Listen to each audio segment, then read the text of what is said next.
既然 HA Supreme 亮機淨斑精華，科研實證，有效淡化色斑。What time are we expecting twins? Wherever life takes you, HSBC can help. لأنه المتابع أن يكتب أجري وأجركم في هذا المقطع. حتسألني ليش؟ أتوقع أنك في منكم عرف، المفروض أنه في منكم عرف. في مقطع اليوم أعزائي المتابعين راح نكتسب القليل من الأجر كي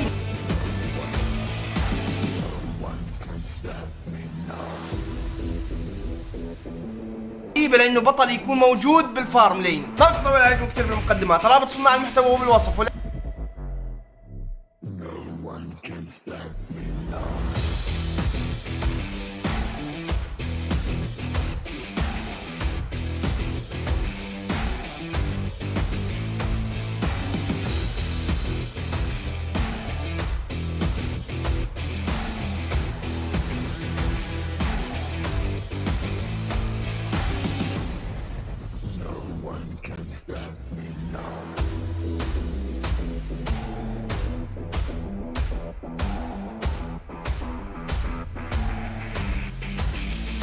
اعبد كنت جوا الثوار عندي اثنين شفتها والله فالكرو فوت له وانا تلعب باليسار. Let him cook. Let him cook now. Let him cook. والله ما خلي آخر ما قدمه البطة الزرقاء قبل وفاته رحمه الله. احنا بنعطي ردة فعل.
Roaming. Generally, supports and tanks are played at this position.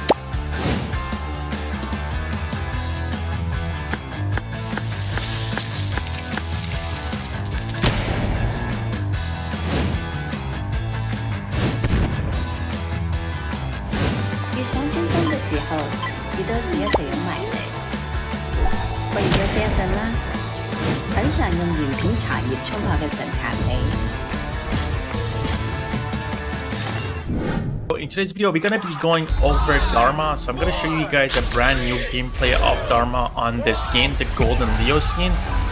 This skin was actually just released a couple of days ago, the Senseiya collaboration with Honor of Kings. Players in all 5 major regions. They are still remembered by us to this day. At the same time, we also remember our fans who loved us from the very beginning. On the occasion of this 5th anniversary, let's turn back the clock to the starting point of PUBG Mobile Esports, the Southeast Asia region, where all the stories began. As the first world-class event, PUBG Mobile Star Challenge gathered professional players from all over the world. With continuous development, the 2019 PUBG Mobile Club Open Global Finals is undoubtedly the most exciting event. 2019 Fall Split Global Finals, ladies and gentlemen, give yourself a round of applause! Among the countless rising stars, one shined particularly bright. Bigatron Red Aliens, a team from Indonesia, Bigatron Red Aliens! just got first place in the PMCO Southeast Asian Fall Championship, earning the chance to compete in the PMCO Global Finals in Malaysia. In the subsequent prelim stage, intense competition kicked off immediately. And finally, they advanced to the Grand Finals in 2nd place. BTR demonstrated impeccable strength in the competition. By the end, BTR was leading the lobby by a significant 106 points, bringing the first ever championship title to the SEA region.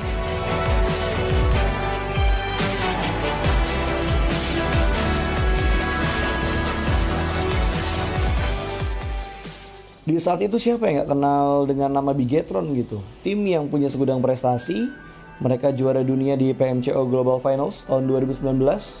Mereka banyak banget melahirkan pemain-pemain berbakat.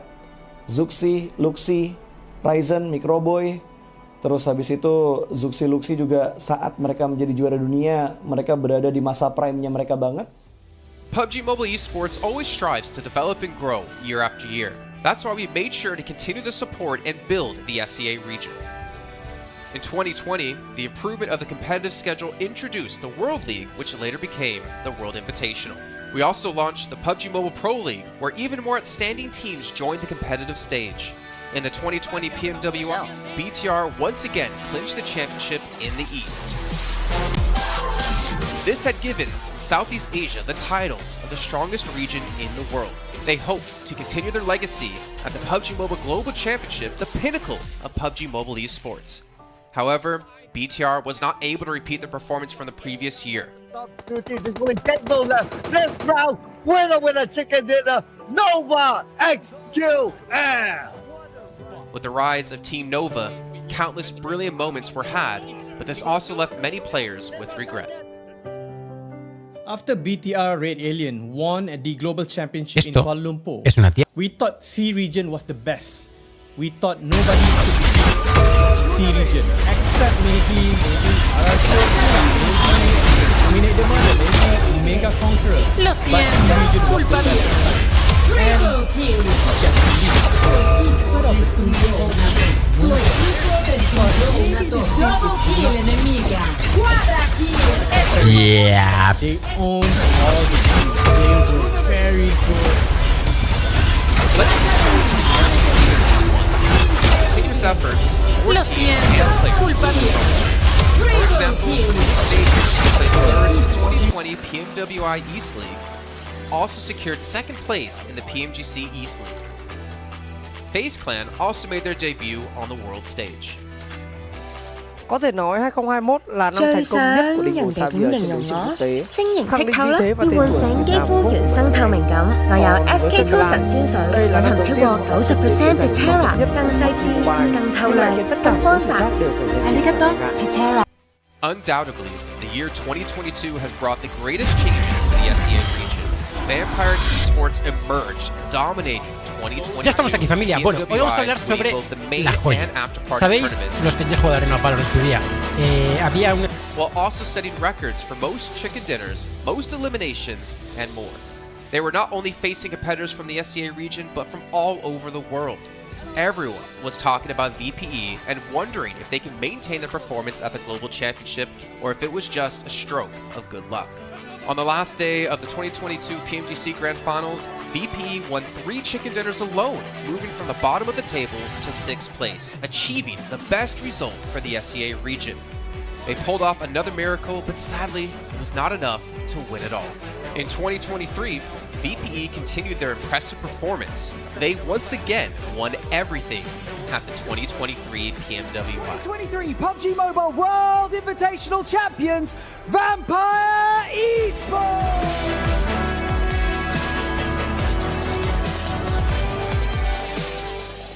ก็ย้อนกลับไปในปีที่แล้วนะครับเอาจริงก็ผมมองว่าน่าจะโอ้โหไม่มีใครที่จะมองว่าทางฝั่งตัวแวมไพร์จะซักเซสได้ถึงขนาดนั้นนะครับเพราะยุคนั้นเหมือนทุกคนจะโฟกัสไปทางฝั่งตัวอินฟินแล้วก็เฟซแคทที่มีแบบว่าผู้เล่นดังๆนะครับแล้วก็ถ้าจำมันได้เหมือน PMGC ปีล่าสุดมากินไก่แบบเบิ้ลติดกันในวันสุดท้ายเหมือนเอาจริงน้องๆก็เคยบอกเลยว่าเฮ้ยเราเครียดกันไปหรือเปล่ามันเป็นตัวเองดีกว่าเล่นแบบปล่อยจอยเล่นแบบจอยเลยสุดท้าย3-10จบอันดับ6ของโลกก็อย่างนั้นนี่นะครับแวมไพร์สปอร์ตเชื่อจัด But don't forget, Alter Ego, an Indonesian team, showed a very strong performance by winning the Super League twice. The SEA Super League was an upgrade to the previous championship, which by many is considered to be the most competitive league in PUBG Mobile. They could potentially become the next legend of the SEA region. Untuk dibilang legend, gua rasa belum sih untuk Alter Ego. Walaupun mereka sempat ngedapetin back-to-back champion untuk di PMSL 2023, itu menurut gua hanya sekedar untuk ngasih pembuktian gitu bahwa Indonesia tidak kehabisan pemain berbakat. Ya mungkin contohnya Rosemary gitu. Datangnya dia ke Alter Ego tuh bener-bener jadi ujung tombak untuk Alter Ego. Dan gak berhenti di Rosemary, masih ada Alpha juga yang didatangkan oleh Alter Ego untuk mengisi kekosongan atau kekurangan dari Alter Ego. Dan gue rasa PMGC 2023 ini akan menjadi ajang Global Championship pertama gitu untuk Rosemary dan juga si Alpha. Jadi wajib banget kita nantikan performnya mereka di PMGC 2023. Dan please di notes pastikan tonton Alter Ego sampai akhir. Of course, there are many more teams we haven't mentioned, but these teams will all take part in the 2023 PUBG Mobile Global Championship. So what do you think? Who will be the ultimate winner in this year's PMGC? Will they be from SEA? Well, there's only one way to find out. I was able to put in the buttons. Greetings, PUBG Mobile players. The long-awaited Frost Festival is about to commence. In the new version 2.9, we'll be introducing battles filled with a frosty atmosphere. Snow Battle is coming to town. Furthermore, you'll also get to experience updates to World of Wonder and Classic Mode. So let's dive right into it. In the Frost Festival, we'll be bringing you a series of snow-themed content, including a new Snowy Village-themed area, fun interactions with snow pals, and snow-themed items for more gaming fun and excitement. When miraculous December comes, the Frosty world will undergo some magical changes. Stay tuned for updates. Don't miss out. First, let's take a look at the new themed area, Snowy Village. The village covers a wide area of 280 by 150 and has loads of supplies. It's located near Stalber in Erringdale, Iceborg in Livik, and Goroka in Vikendi. In addition to the buildings on the ground, the underground area of the Lucky Ice Tower is also worth exploring. Make use of the two-story layout to experience a completely new battle experience. Sound the bell in the Lucky Ice Tower, and you can even summon rewards. Additionally, the village also has a snow rail, which can help you quickly move around and gather supplies. It allows you to navigate flexibly between different areas of the village and also swiftly relocate to advantageous positions during battles for your team to counterattack more effectively.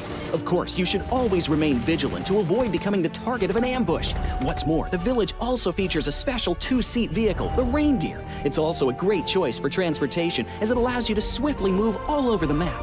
For intense battles, we've also prepared festive and practical battle equipment for you, the Snowball Blaster and Snowboard. The Snowball Blaster can be used in many ways and has loads of functionality. When you aim it at the ground or a building, it can create a snow pile cover for you. When used on enemies, you can temporarily transform them into lively snow pals to restrict their movement.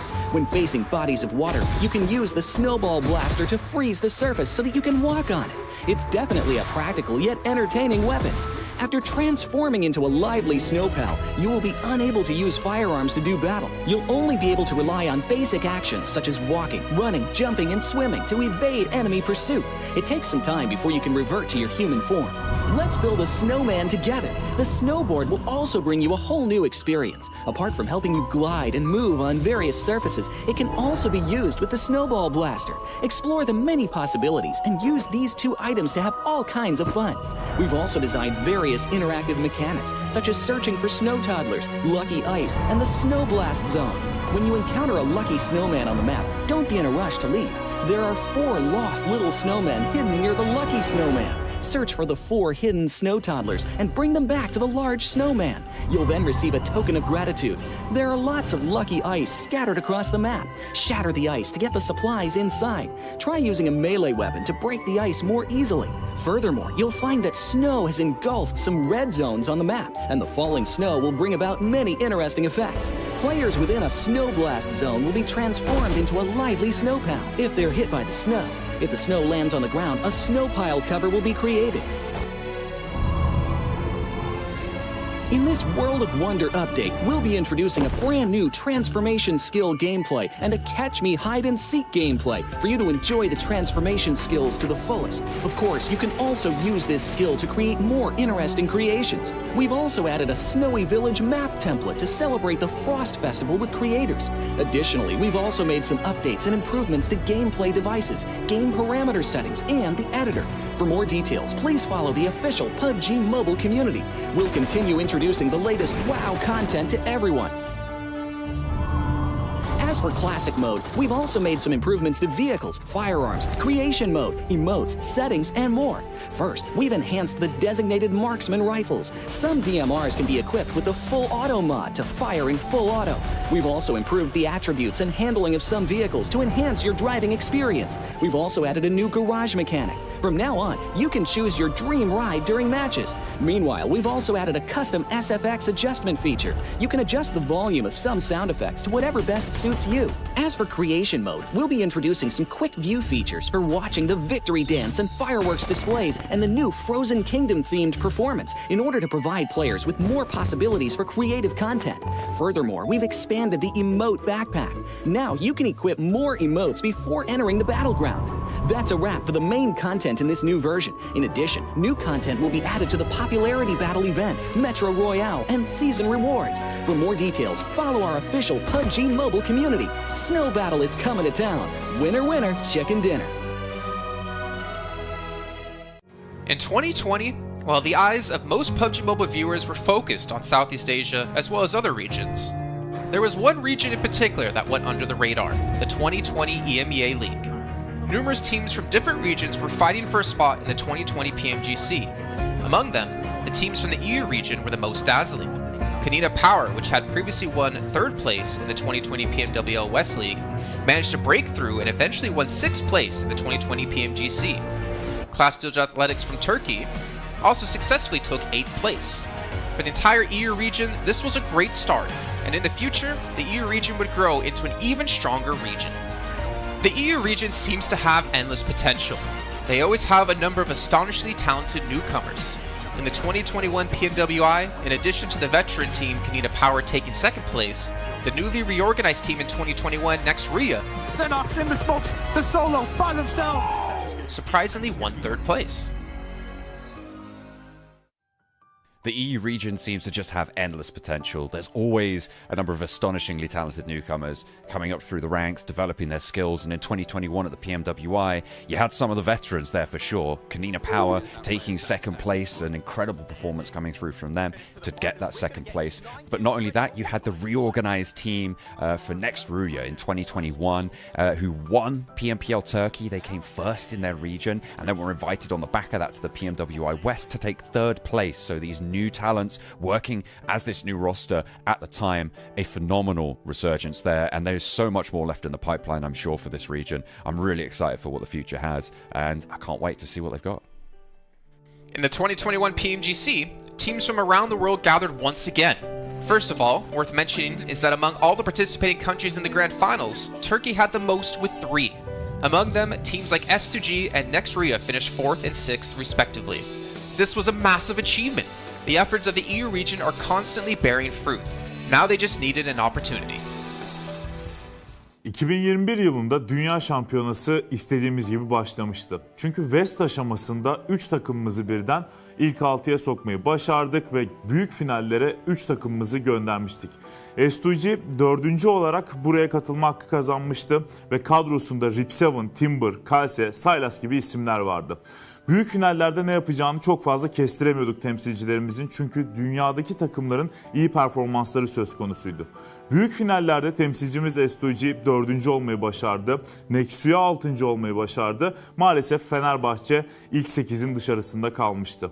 Ama bu takımın ileride çok iyi şeyler vaat ettiği konusunda herkes hemfikirdi. Next, let's go directly to the 2022 PMGC. At a time when everyone was focusing on whether Nova could win 3 consecutive championships, a team that was not originally a favorite to win was about to become the focus on the stage. S2G performed consistently in the first 2 days of competition, always maintaining a position at the top of the leaderboard. And on the final day, S2G changed its conservative tactical strategy and sought to gain more elimination points in the last few rounds. And in the last round, S2G secured the championship with 15 elimination points. The champion of 2022, it is S2G! They finally broke through and made history for the EU region. 2022 Dünya Şampiyonası bizi büyük zaferler getirdi. Tabii ki Dünya Şampiyonası başlamadan önce bu zaferlerin geleceği konusunda çok bir fikrimiz yoktu. S2G kadrosunda bazı değişiklikler yapmıştı. Takıma yeni katılan oyuncular vardı. Özellikle Reis ile birlikte takımın form seviyesi gerçekten çok yüksekti. 2022 Dünya Şampiyonası finallerine 2 takım göndermeyi başarmıştık. Bir tanesi S2G, bir tanesi Fireflux. Maalesef 2 takımımızın kaderleri birazcık farklı oldu. İlk günden itibaren S2G sürekli olarak zirveyi kovalarken Fireflux için işler iyi gitmemişti. 3. gün geldiğinde S2G güzel maçlar geçirdi ve şampiyonluğu Türkiye'ye getirmeyi başardı. Bu Türkiye e-spor tarihindeki en unutulmaz başarıydı. This year, the EU region has continuously produced even more strong teams. First of all, G Gladiators won 1st place at the 2023 PUBG Mobile Pro League Spring Regional Championships and 3rd place in the 2023 PMWI. Veteran teams like Next Ria and Kanina Power have been performing better and better this year and successfully qualified for the 2023 PMGC. Subsequently, hot recent teams like Mad Bulls, BRA Esports, Major Pride, Elise Esports, Demorte, among others from EU, have also successfully gotten a spot in PMGC.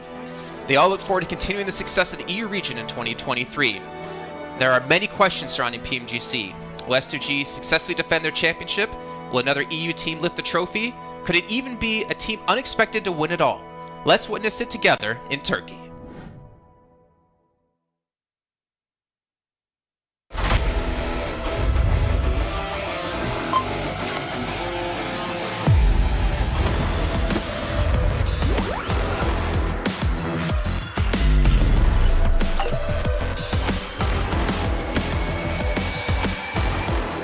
Gold Investigator. Join the Investigator team and let's protect the game's fairness together. 2023 Popularity Annual Gala event tutorial. Hey there, welcome to the 2023 Popularity Annual Gala. We've introduced a brand new competition and upgraded rewards. You will have to go through 10 rounds of 1v1 matches and compete to become the first ever PUBG Mobile Popularity Annual Gala champion. So let's get right to it. New competition, ladder competition. The Popularity Annual Gala event will be utilizing a new ladder promotion system. Players' initial ladder grade will be determined by their battle points at the end of the first round. Ladders are divided into 6 grades: Triple S, Double S, S, A, B, and C, with Triple S being the highest. Ladder promotion rules. Players are ranked based on the popularity they gain during the battle period. For rounds 1 to 9, the ladder results are settled at the end of every round's battle. Apart from ladder grade C, each ladder has 100 spots, with the top 20 promoted, the middle 60 retained, and the bottom 20 demoted. If you're trying to move up the ranks, be sure to stay within your ladder's retained threshold or higher before each round is settled.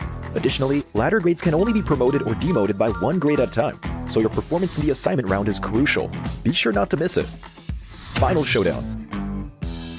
Based on the rankings from the previous 9 rounds, round 10 will be the decisive showdown to determine the final rank and ladder grade placement, including the champion of the 2023 Popularity Annual Gala, who will emerge as the ultimate winner. Exclusive rewards. At the end of round 10, rewards will be issued based on the player's ladder grade and final rank. For outstanding players, they will receive exclusive rewards and showcase their superior honor both in and outside the game. In-game rewards include the honor title, honor name tag, and honor avatar frame, which are sure to make you stand out. Moreover, there are also physical trophies, interviews, custom-made popularity gifts, official social media promotion, game exposure, and other exclusive honorable rewards.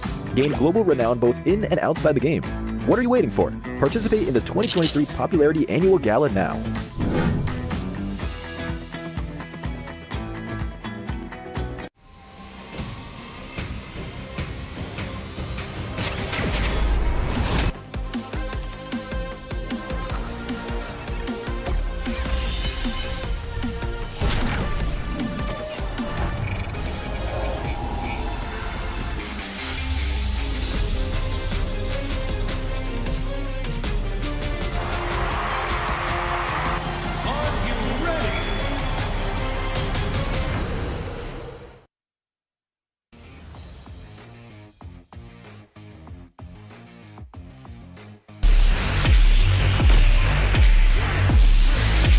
Welcome back to the PMGC 2023, and this is going to be the last chance stage here.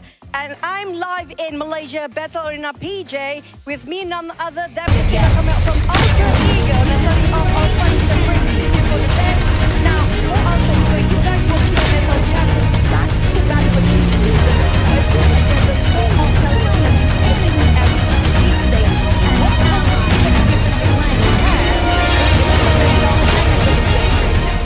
Oke, jadi buat Alter Ego sendiri, kalian itu back-to-back champion di PMSL dan sekarang kamu berada di survival stage PMGC. Jadi apakah perbedaan di antara PMSL dan PMGC itu sendiri? Oke, kalau perbedaannya menurut kita sih dari segi adaptif di tim-tim global ini ya, karena dari segi adaptif atau adaptasi mereka sangat-sangat kuat lah. Jadi mereka nggak ada patokan mau gameplay gimana, jadi mereka menyesuaikan dari segi gameplay. Okay, if you ask me the difference between PMSL and PMGC, most of the team at this PMGC, they know how to adapt with the situation. They don't have like one specific play style or they want to play passive or aggressive. No, they're not doing that. They just adapt with the situation and improvise from there. So I guess that's the biggest challenge for them as well then. And now, based on yesterday's matches, are there any adjustments? Since today is your last day playing as well, you have to wait for tomorrow. Will there be any adjustment for your team to just make it for the next stage and get a better result? Oke, jadi buat hari ini adalah hari terakhir buat Alter Ego sendiri. Apakah menurut kamu sendiri ada sesuatu lah yang kamu ngerasa bisa nggak kamu lolos ke survival stage nanti gitu? Apa yang kamu harus lakuin buat kamu lolos ke survival stage? Apa yang harus kita lakuin sih pastinya lebih ke mematangkan kesalahan kemarin ya. Jadi kita belajar banyak dari kesalahan kemarin. Kita benar-benar adjust lah untuk hari ini karena hari ini kita terakhir bermain dan grup green besok masih grup red dan yellow masih bermain.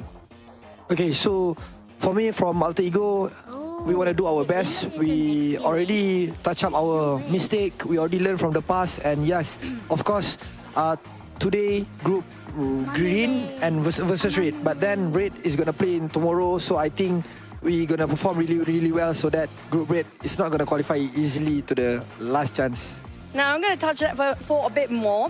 Since you mentioned about your mistakes yesterday, and it's so hard to actually identify your mistake in a very short time, can you state out some of the mistakes that's quite major for your team? Ya, kamu ngomong-ngomong, kamu ada ngomong tentang permasalahan yang terjadi lah, mistake-mistake yang terjadi. Bisa nggak kamu cerita sedikit aja, apa salah satu contoh mistake-mistake yang terjadi di kemarin hari?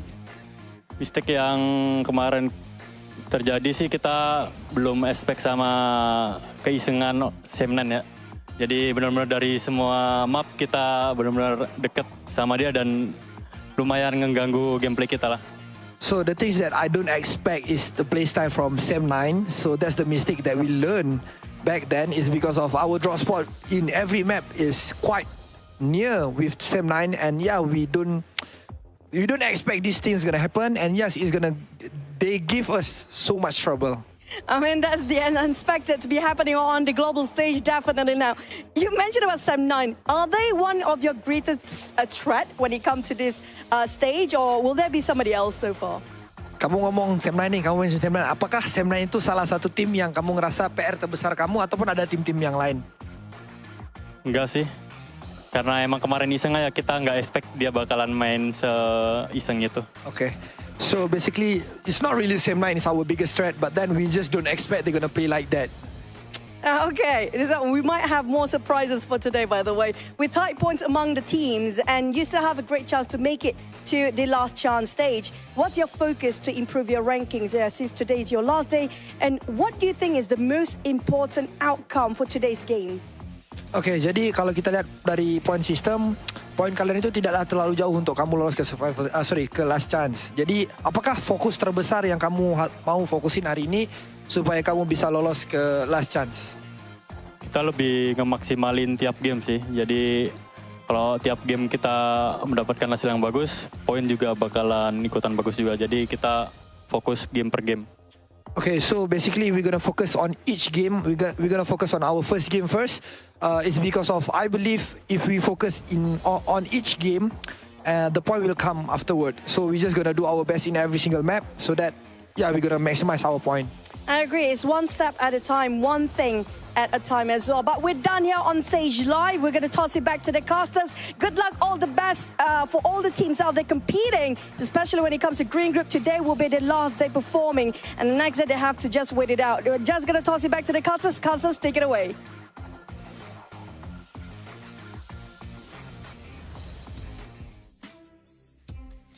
Well, as you heard there, Potato, Altigo, and all the teams from Group Green, this is your last chance, your last 6 matches to get as many points as possible and potentially keep yourself in the safe zone. I'm Jason Kaplan, and we got Maxman and Kalaris here on the desk to break down everything happening, obviously, yesterday and what's to come up today. And honestly, Max, well, no, wait, I'm not going to go to you, Max. I'm going to go to Kalaris first. Altigo had a rough day, to say the least. Yes, they did, and I VOD reviewed them quite extensively. So obviously we heard in the interview there that, Sem9 was one of their downfalls. Luckily for them, they're not playing today. However, I think that is not the issue for them. Yesterday, the issue for them in 4 games out of the 6 was unnecessary risks. You think back to the Sandhawk, you get caught in the water, BTR takes you down, you're done. You think, and the other water scenario on Erangel as well, that was not required whatsoever. The first game on Erangel, where they're coming late to the circle, they're trying to go for a central spot. You're too late. Try and play edge instead. Again, another unnecessary risk. And then finally, Sem9 on Erangel being able to take them out when they're trying to find cars, right? So all of these unnecessary risks that they're taking could be easily mitigated if they're just playing a bit more mature PUBG Mobile and trying to play a bit more of a controlled style. Well, there you go. Before we can hop into some more analysis here, Max, I know you're just ready to talk. I'm going to remind you guys at home about the Infinix GT10 Pro official smartphone here at PMGC 2023. And while you're on your new lovely device, make sure you check out TikTok with the tag PMGC 2023 to find out some stuff behind the scenes, hopefully some interviews, hopefully anything for you guys to watch. And of course, if we do post about the event, make sure you use the hashtag as well. But Max, as you heard Kalaris break down Altigo, there's another team out there we really have to focus our attention on, a team who had a special invite into the group stage It's G Gladiators. I don't know. I don't know if I want to talk about them. I'm making you talk about them. I don't know. I want to talk about them. I mean, Gladiators, we expect more, right? I still believe in the Gladiators cheese. They're going to cheese until the very end here, Jason. They're going to maybe qualify to the survival stage, to the last chance, should I say, with just a few points. But I want to look onto other teams possibly, because we got also a big shift of groups, right? And one of the few teams that's been added to the mix today, I'm especially excited to see play, is going to be Nigma Galaxy. They played exceptionally well back in their Group Red, and especially with Koops, he was the second top fragger of his group. One of the best pickups, I would say, in the entire year of PUBG Mobile eSport, right? With how they are able to take these fights now, how aggressive they are. I'm especially interested to see how they're going to fight for their spot in Pachinki on Erangel against, I believe it's the Xavier, how that really unfolds. But Nigma Galaxy has to be one of the teams that everyone is looking at to qualify for the grand finals, so they're a very big favorite for me here going in these matches. I'm hyped for them. I'm also hyped for Ducksan as well. 不是万千，无爱有三，日月与星，日为朝，月为暮，星为朝朝暮暮。不是万千，不得有三，水中月，镜中花，梦中影。月可求，花可得，唯你求而不得。终是自古多情空余恨，好梦由来醉也醒。辞别再无相见日，终是一人度春秋。I was going to say, well, that's great stuff to talk about, obviously, Nigma Galaxy and Ducksan. But, Max, I really want to hammer home about Gladiators here. My attention actually are over towards potentially Inco Gaming, because obviously they've seen their brethren teams of Alpha 7, of Loops, of Influence Rage perform pretty well. I'm curious to see if they can rise up and be another Brazilian strong power team. But also, and Hyper, because the roster they ended up fielding in Group Red wasn't the roster they ended up fielding in Americas, or the team they ended up fielding in North America PMPL.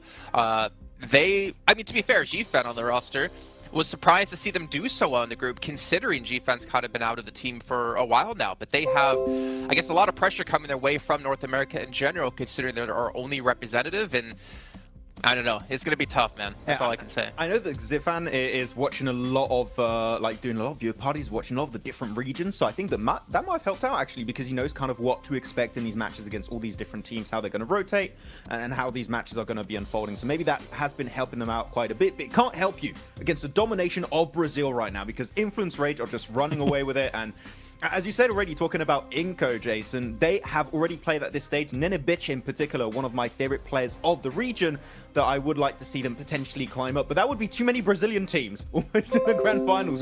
There can't be all of them. That's not possible. Or could it? I don't know. Yeah, we'll see. Obviously, still a lot to come up down the way. But we can see a comparison here of Mad Bulls up against Nigma Galaxy. And Mad Bulls obviously struggling when it came to placement points, able to put up a ton of eliminations and obviously double chicken dinners as well. We could see just obviously the performance when it came to group stage quite different when it came to eliminations. For me, Nigma Galaxy, I do feel like they were the one surprise for me, especially out of Group Red, to not advance through to the grand final straight away. I mean, they just fell short of Morph by a few points here and there, because Nigma Galaxy had a great start, and we know this team as a very formidable roster. I mean, I think a lot of people put a lot of stock in if Koops is gone, then if he's eliminated early, then maybe they don't have much legs to stand on. But I don't necessarily hugely agree with that. Of course, he is a force to be reckoned with, right? And somebody that is going to be sitting very strongly with him, as you can see with the 43 eliminations. But this team still is able to play a macro game, even if Koops is gone. It's just that he is quite the powerhouse to speak of. I mean, thinking back to PMWI, Max, we did see Koops kind of be similar to Nomi, similar to Matic. He was kind of off by himself, but also the funny thing was he was the tip of the spear, it seemed, in most parts. He would be like the first one to cross the roads to get position for his team, but he'd be so confident and so successful to be able to do that it allowed Nigma Galaxy to kind of adapt their style quite a bit to how Koops can perform to his best. If you're Nigma Galaxy, you don't need an IGL. You just need to, Koops is in game, we just follow Koops. Enable him. No, just enable Koops exactly to kind of take these fights, because clearly, as you said, he is the spearhead of these scenarios. He is the one that is leading the charge for this fight. And a lot of the time it's very successful when it works out that way. And the rest of the team, sure, they can frag out. We know Lord, we know Freak, we know how Rauf can also pop off in these matches, but clearly it's just the setup around Koops. If he gets knocked, pick him up. You want to keep him alive as much as possible. which is what I wanted to see almost from Quest with Al-Hajir, but it's just not been the case. Al-Hajir's been going out early, so it goes to show how important it is to keep a star player like Coops alive until the very end, because it increases your odds of winning those matches pretty significantly. So yeah, I hope that it's going to work out for them, though. If you're looking also on this graphic, Radio Seal, currently Reject, we had some great moments, right, Kalaris, in the group stage, but they've been a little bit invisible currently at the start of this tournament. There's still a bit of time for them to come back and hopefully qualify for the last chance, but Reject have not had the start I was expecting, and that might be also off the back of that long break between Group Green and now this point of the tournament. Honestly, I have a bit of a grim outlook for Group Green, in my opinion. Also take a look at some of the highlights, because I mean, what, you've got 6 of their teams not able to make it happen yesterday, right? I think Alter Ego was the top out of those 6 teams with 22 points, and that's kind of why I focused on them a little bit in my VOD review from day to day, because I do feel like Alter Ego is the one that can try and get out of that rut that Group Green has put themselves in yesterday, because it is their last chance today. So much so that I do believe that Alter Ego will make some big changes coming in today. Like, for example, I think that they're going to go north on Sandhawk because N-Hyper goes down towards Camp Charlie, which was a backup drop since they moved away from that northwest island, for example. So we'll see if that actually pans out here today. But yeah, I think they've got a tall mountain to climb as Group Green today, for the most part. I will say this, I'm 100% in agreement with you, Kalaris, but one thing we can't forget about is that the difference between 16th place and 8th place is 15 points. Now, obviously, if you're Melissa in the situation, that's over doubling your points, but it's not that big of a gap at the moment, so it's really going to come down to those potential 1, 2, 3 points. That means whether you're into the last chance or your unfortunately PMGC run will be done. So it's still extremely close, but yeah, it is kind of eye-opening, Max, as we look at Group Green just struggling down towards the bottom of the leaderboard. Yeah, actually, I got a few numbers right now. Group Yellow, on average, have 40.5 points. Group Green have 26.3. So there's a pretty significant disparity between the teams that are between these two groups. It is going to be a bit rough. There's room for them to, of course, catch up here, but as we know, for the survival stage, it's only 2 days. The team of Group Green only have 6 matches remaining to have an impact on the leaderboards. And after, I think, Kalaris in esports, this is always the worst scenario to be in.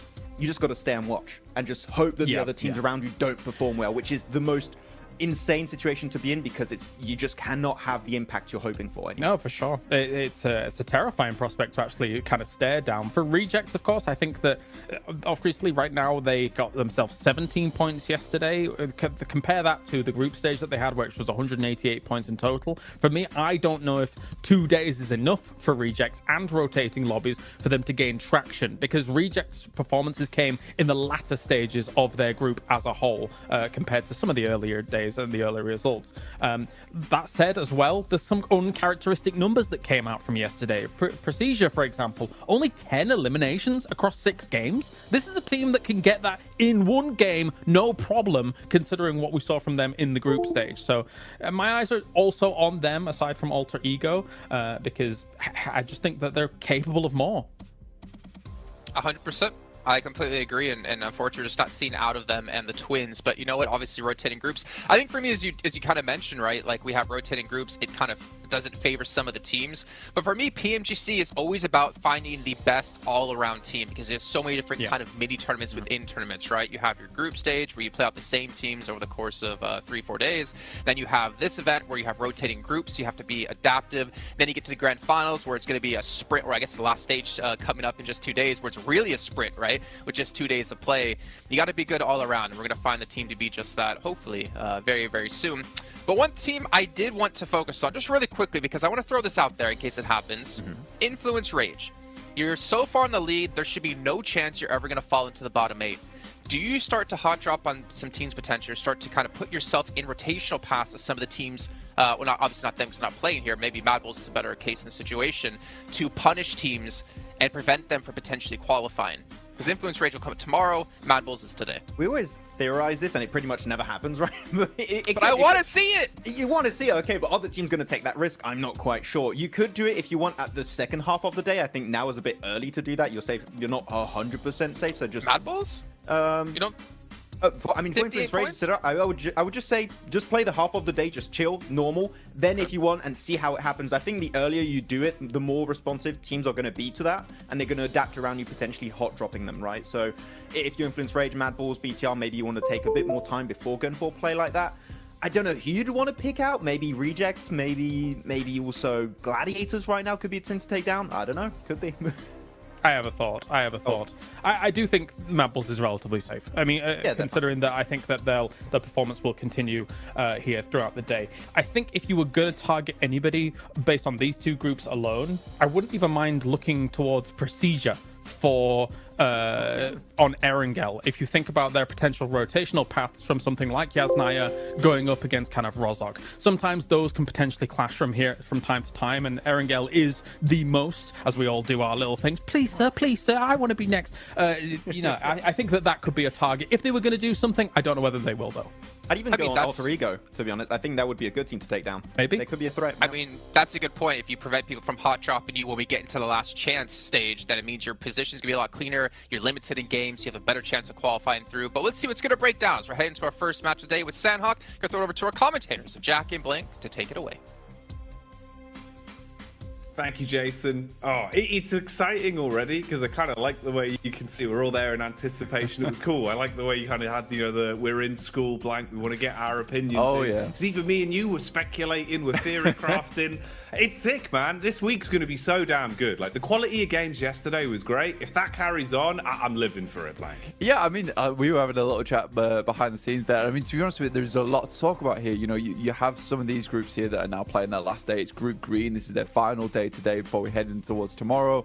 Everyone gets 2 days of play between both the survival stage and that last chance. And some of the players, some of the teams in Group Green are in real danger right now. It's a stressful experience. UDO Alliance, they look happy, they look ready to go, they look very, very excited to get things on the road here. They had a pretty good upwards trend over in their group. Didn't start off so strong, but ended it quite significantly well. Obviously not getting in towards that direct invite stage, but yeah, for Group Green, things do get a little tough here. And we were chatting about, like, there's really only a couple of teams from Group Green that we actually thought were fairly decent towards the end of it, and it kind of felt like the group of death. But the more we look into it, the more we see there's actually some very, very good teams in some of these other groups that definitely deserve more praise. Absolutely. I think that's sort of the speculation that we had when we came to this agreement, like looking back on it, in retrospect about the rose-tinted goggles or green-tinted goggles, really, the upper echelons of that group were absolute masterclass, right? Even Reject Tokyo couldn't be lumped in with that, with how well they were playing over that week. But since coming into this, well, hang on a minute, hold that thought. It seems that hot drops are happening, Blank. What's going on here? Straight into the action. Is that Mad Bulls under pressure already? It is Inco versus Mad Bulls here. And we saw this versus Mad Bulls in the very first day of their group versus Falcons. They lost their hot drop, but they're used to it now. They're expecting something to go off. They've already found one knock off the bat here. Let's see if they can find any more, Jackie.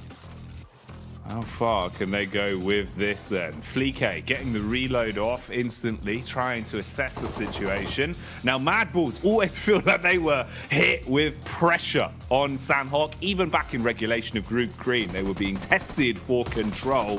Inco are the ones that are starting to show up here, though. Early damage done. Fleek down by the DBS. Another knock coming in, Blank. Bit of a trade, but now we're seeing them both be severed. Lots of damage across either squad now. It was one apiece, but Inco were able to get that res off there. Vitali will finish off Fleek in the meantime. Zerich desperately trying to hold his own. Becker trying to head down the stairs. Nice little peek out coming through from Inco. Only one Mad Bull left remaining, but it's Tulika. He was having a fantastic day yesterday. Not about to let this game slip out of his hands, but he's only got one teammate left to bring up, but a huge amount of damage onto Squash. Last player alive, Tulika. Can he clutch this out? Oh, is it going to be burned clutch like a used car salesman? Drop down for Squash, seeing if he can clear his way through as the bullets come flying. Tulika calls for the backup of his teammates, rotating further over so he's got room to try and pick him up later if possible. Doesn't peek off the back of the bait of the movement either, so Squash still holding. Frozen expires, and it's all on Tulika for good. No chance of getting his teammates back, so worst case scenario has happened here. Even if either one of these solos get away and give give up the final elim, you have crippled yourself coming into the opening game today. And this is it, Blank. They've got to roll with the punches now. Yeah, Nima Galaxy also having a little peek in here with Ralph off in the distance alongside of his teammate. So this fight is not going to go well either way for both squads. Right now, Tulika is on the broadside, will be spotted almost immediately.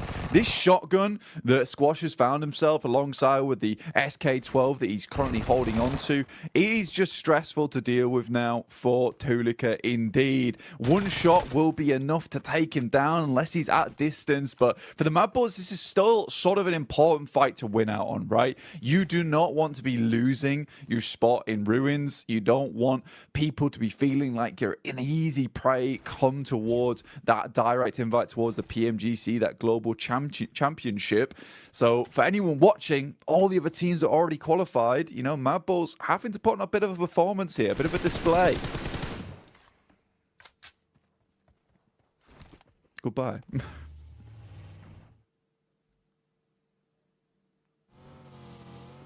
And with that, Tulika will move onwards. Ralph takes out the final player there from Inco. Difficult stuff ahead now for Tulika himself. Be moving forward here, Jackie. Oh man, that is a rough way to start this off, Blank. You know, we're coming into it thinking that we have time to speculate, give a bit of a lay of the land, if you will, for our viewers at home. We got Jason's favourite, just what he ordered, you know, fresh from the oven there, the hot drop specialty. Mad Bulls just walking away with just the one man as well. The worst case scenario, really, Blank. And then a third party to steal that last elim. Ooh, wrap that up in a neat little package. If that isn't a little taster of the sort of shenanigans we're going to be seeing today, then I don't know what would be. You know, maybe like a beef stroganoff. Yeah, I mean, for some of these teams, some of these squads, right, it was kind of interesting because we were sort of speculating, is Mad Bulls going to be the one to hot drop? In the end, they have to, but it's Inco who does engage that. And I think for Inco, maybe not the greatest thing to happen. I mean, we were talking about how, you know, here on Sandhawk, you do want to try and get as many points as possible, squeeze out as much as possible from this map, because you're only going to see one of it anyway. You don't want to go heavy on these games. Tixie all by his lonesome here. No one else to help him. He's got a DBS versus the three-man squad here of Quest. Easy, straight around the corner. Easy two-pump, double barrel action. Straight into the face of Kitsune as well. Causes him to go bounding around like a very aggressive bunny rabbit. And he's put the foot down, Blank. At least hits onto a one. The sprint out as well. Basically just offering themselves up as sacrifice there. Those are some freebies for Gladiators. You get the response in as well for the situation. Get everyone back on their feet. You're going to be happy with that. Yeah, you're going to be really, really pleased with the fact that Tixie's able to hold his own on this compound. It is typically where Tixie does play as well, over towards this eastern side, able for the rest of the team to get over towards him as well. And I think that is nice. That's a nice regroup coming through from Gladiators. A lot of times they've been fairly slow on that approach. If one player is all on his lonesome, backup doesn't come half as quick enough a lot of times. So for Tixie, he is thanking his teammates, clapping them on the back there. That is a very, very pleasing result for Gladiators. Not so much for Quest, currently on 13 points. It's not really looking too good for this team, even after the absolute mad plays we saw from Al Haji yesterday. I don't know how much further Quest is going to be able to get into this tournament, but I think next year is going to be a really good year for Al Haji, no matter what team he's on.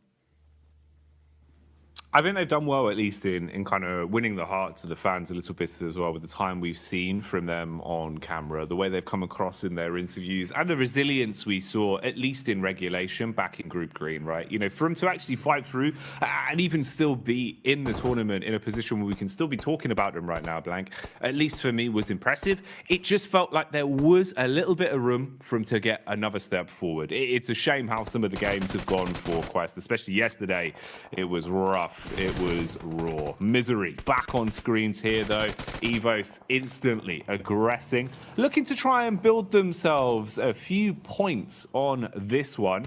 Misery got the early knock off with the UMP. Redface and Co now moving in to clear out the upper compound as well, and flushing their way through anyone that dares to peek into them. Yeah, it's a nice little fight there from Procedure Evos versus N-Hyper, leaving them down to one player now. And I think for Procedure Evos, this is very well set up. Yesterday didn't look too great for Procedure Evos. I mean, they were doing extremely well over in our group stage, but kind of fell off just a little bit there towards our first day of play for Group Green. 21 points, though. It's not terrible. It's not ideal either, but it's good enough. Procedure Evos, it is just misery now coming up against some of the players here from NASA. Xenox will open things up. And what more can he get done? Bullets down range early on. It's good high ground, good position to be in. They've got a great understanding of where exactly they could be potentially fought from. Bit of a move on the go here as well as we see the rotation from Evos off the back of their cleanup. Now finding a bit of a safer compound to play in, but they've been startled, detected from across the road. We're lying in wait. It's Melise of all squads. Hit and miss yesterday, Blank. Honestly, to be fair with you, mate, I feel like we saw a truer test of them, at least in Group Green. You know, from what we saw yesterday, it felt like they were struggling a little bit. Even CEO later, there were times where it felt like this guy was a bit of a one-man army. I don't feel like he was as quick to the mark yesterday. I'm hoping, obviously, with a day of rest, you've come back in a little bit more fresh-faced today. Would like to see some improvements from them today.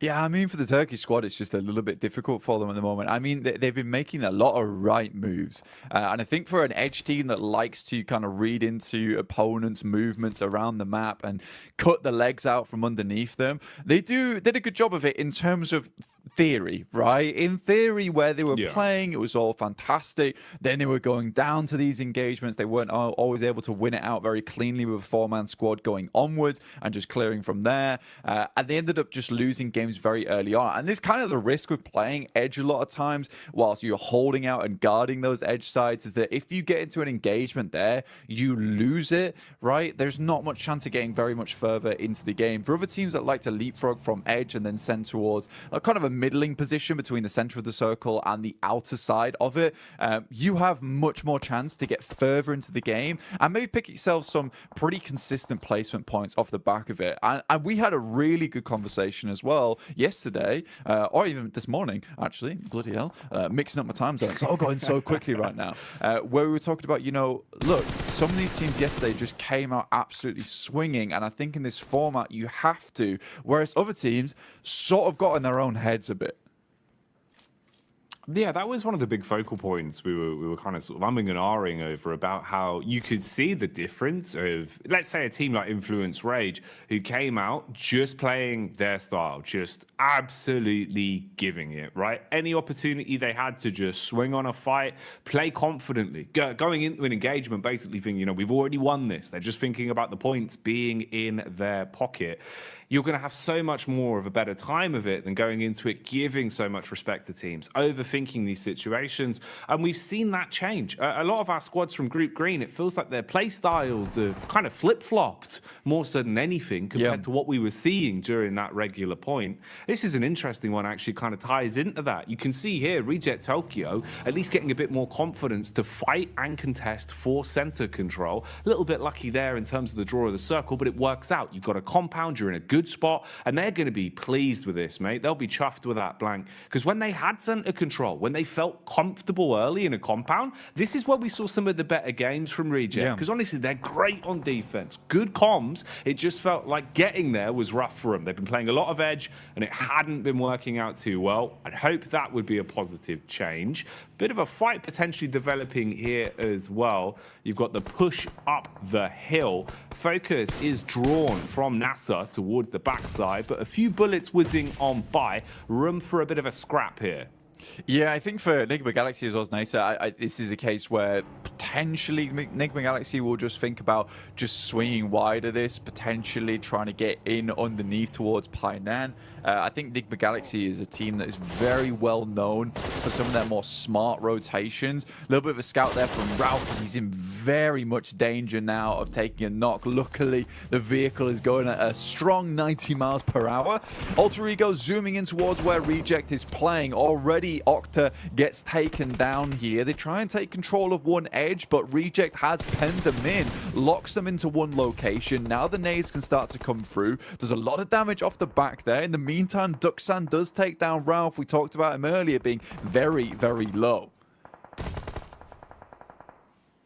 Pins pulled on the nades for Alter Ego, looking to see if maybe there's a way they can defend themselves with these bad boys. Problem is they've already taken so much damage. Reject Tokyo setting themselves up. They're trying to reset in terms of the defense and readjust what positions they're playing from so they can support each other a little bit easier. There is nades in play as well. Reject Tokyo normally very good on lining up those double nades. That could be something to come back towards. For now, we'll see what's happening up on the hillside as well. There's been a bit of commotion here. Teams have been making their presence known, and that high ground control is going to be worth its weight in gold the longer this one goes on. So pressure being applied there. Rotation coming in as well. You got Alliance on the move as they start to make their way over. Drop in the smoke so they've actually got some cover to work with. And you'd need it because Melisse are close by and they're eagle-eyed, Blank. They've got eyes like a hawk. Yeah, for Yudu, this is probably one of the toughest rotates currently happening on around the map, where they're sort of locked in between DX as well as Melisse Esports, and DX has a fantastic control of his high ground. Something we saw a lot from them yesterday is identifying some very strong positions on the map, but also being really good at holding them down. Not necessarily always in compounds, just in certain areas of the map where they have that high ground control. They can play around a little bit of hard cover and go from there. Circle moves very hard towards that north side. Now, that is a little bit of grace given towards MB Esports. They can use that to their advantage. Yudu Alliance, they take a knock in Flax, and a quick heal goes over towards Fatar there. So very, very immediate response from Yudu Alliance, but I don't think it's going to be enough here. I think they're just caught on with the worst end of the stick out of the lobby. Probably the only team that's going to suffer in the next minute or so, I would say.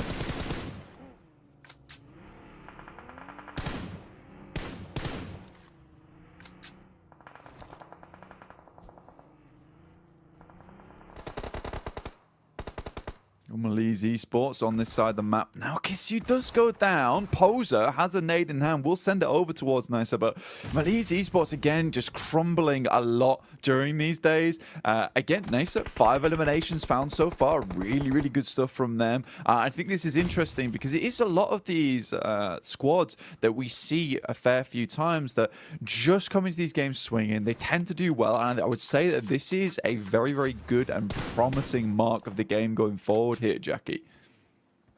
I'd agree with you, man. It feels like, actually, we're getting into a bit of a groove now, a bit of a stride for some of our teams. A lot more aggression displayed early game as well here with the culmination of the two groups we have in today's lobby for survival stage.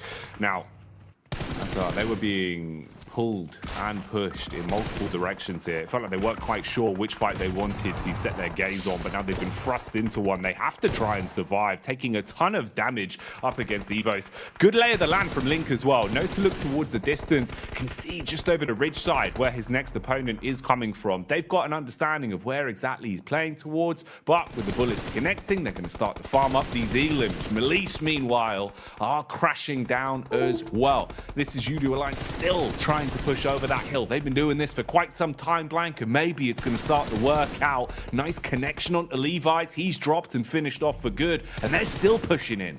Yeah, Cluck's doing a really good job here. I actually like the thought process we saw from Yudu Alliance. Unfortunately for them, DX followed them down on that south side, which is a really cool play from DX. You don't a lot of times see teams chasing on this situation. In the meantime, Reject desperately trying to hold on towards their central compound. They left it. They moved towards that north side, but they did face off versus FaZe. But they're currently still in a strong position. Gladiators, for them, this game is very, very important. They already started things off really well with a 4 limmer. It would be absolutely strange and weird circumstance that we see Gladiators get the majority of their points done on Sandhawk. As we know, they are horrid at this map. This is a map that they do not find a lot of success on, but already they're up to 7 eliminations. With 4 players alive, this is starting to be a really good run for them. There's an itch in the back of my brain. just reminding me of one of the Sanhok games we saw from Gladiators quite some time ago, Blank. And I just remember it starting off in the same kind of way. When the pressure's on Gladiators, when it feels like, you know, the story's not going to happen, the crazy comeback towards the end is never going to be there. It feels like finally that Cinderella story won't be written. Something like this happens. We've seen it before on Sanhok. I don't know what causes them to play like this sometimes, but they've certainly had their breakfast this morning, and they're coming out with some fibrous maneuvers, looking very solid in the moves they're making. 7 elims to the name, Blank. How much longevity have they got on this one? We'll keep our eyes on it because Gladiators need a good game, and the individuals are playing to prove that. Yeah, they desperately do. Right now, facing off versus Duxan, not an easy team to go up against. MBE Sports, they lose Fistboy on a knock. That's to DX, who are doing a really good job over on this eastern side, just clearing their way through. Up to 3 eliminations now. Alter Ego also chiming in. Bit of a better rotate from them over towards this south side, able to take over that compound that Reject were holding on to. I think a lot of that comes off the back of the fact that Gladiator was able to get some really good pot shots between the windows, knock some of the players from Reject. Very much slow them down, bog them down. More nades sailing in from Gladiators, taking out the remainder now of Duxan. FaZe spots out some of the players from Gladiators, will take some pot shots towards them, over towards that western side.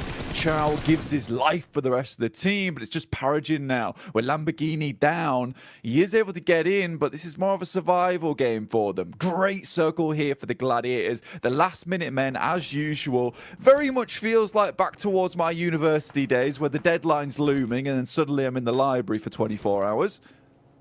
That's how it always goes with Gladiators, man. I sympathize them with a lot, Blank. I'm the same. Unless the deadline's there, it's not getting done. That's the way they play. And honestly, it's working wonders for them right now. Again, you know, with every time we're looking over to them, they're starting to build up more elims.